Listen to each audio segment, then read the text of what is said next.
Hello বন্ধুরা, বানিস blog and মেথডে তোমাদের স্বাগত জানাই। আজ আমি তোমাদের সাথে শেয়ার করব একটা হেলথ ড্রিঙ্কস তৈরির পদ্ধতি। এই উপকারী ড্রিঙ্কসটি হলো বেলের শরবত বা বেলপানা।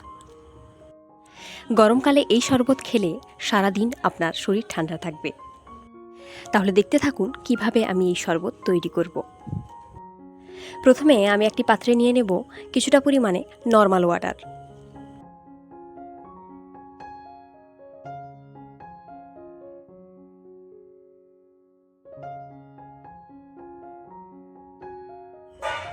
এবার আমি একটি পাকা বেলের আঠালো অংশ এবং বীজগুলোকে ফেলে তার শ্বাসটাকে ওই জলের মধ্যে দিয়ে দেব।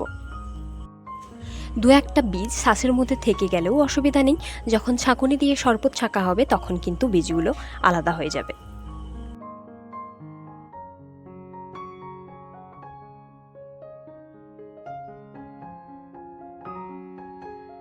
এইভাবে সমস্ত শ্বাসটাকে জলের মধ্যে দিয়ে ভালোভাবে মিশিয়ে নেব।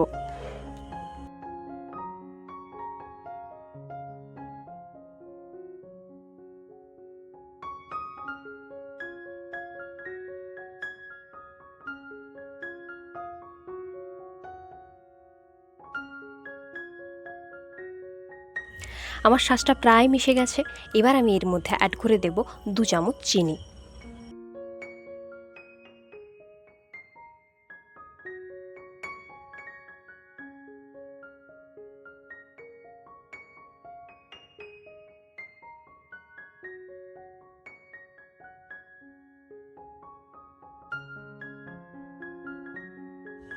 এবার চিনিটাকেও ভালোভাবে মিশিয়ে নেব।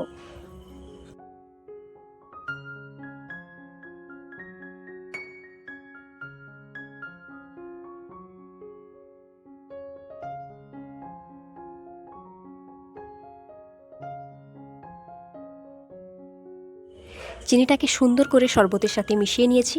এবার আমি শরবতটাকে ছেঁকে নেব।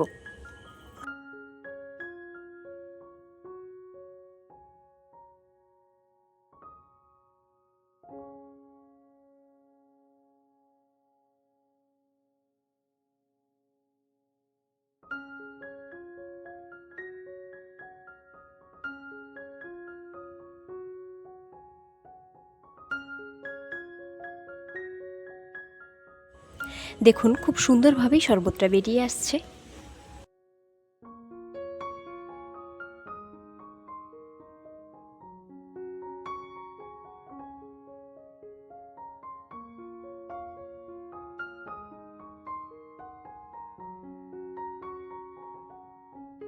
দেখুন শরবত বা পানাটা কত সুন্দরভাবে বেরিয়ে এসছে।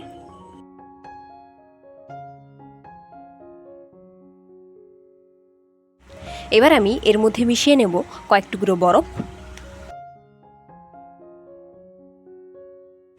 এই গরমে সত্যি প্রাণ জুড়িয়ে দেবে এই ঠান্ডা বেলের পানা। একইভাবে আমি বাকি শরবতটুকুও ছেঁকে নেব। তারপর বরফ দিয়ে আমি আমার পরিবারের বাকিদের সাথে শেয়ার করে নেব এই মনোহর প্রাণ জোড়ানো বেলের পানা।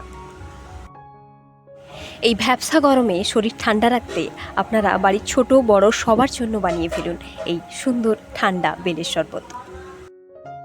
শরীর ঠান্ডা রাখা ছাড়াও ডায়রিয়া এবং কোষ্ঠকাঠিন্যে বেল কিন্তু খুবই উপকারী।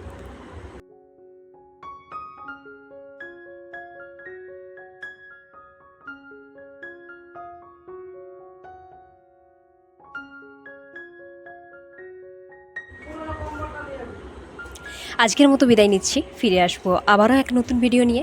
আমার ভিডিওগুলো ভালো লাগলে আমার চ্যানেলটি সাবস্ক্রাইব করার সাথে সাথে লাইক কমেন্ট শেয়ার করতে ভুলবেন না। ভালো থাকবেন সবাই, ধন্যবাদ।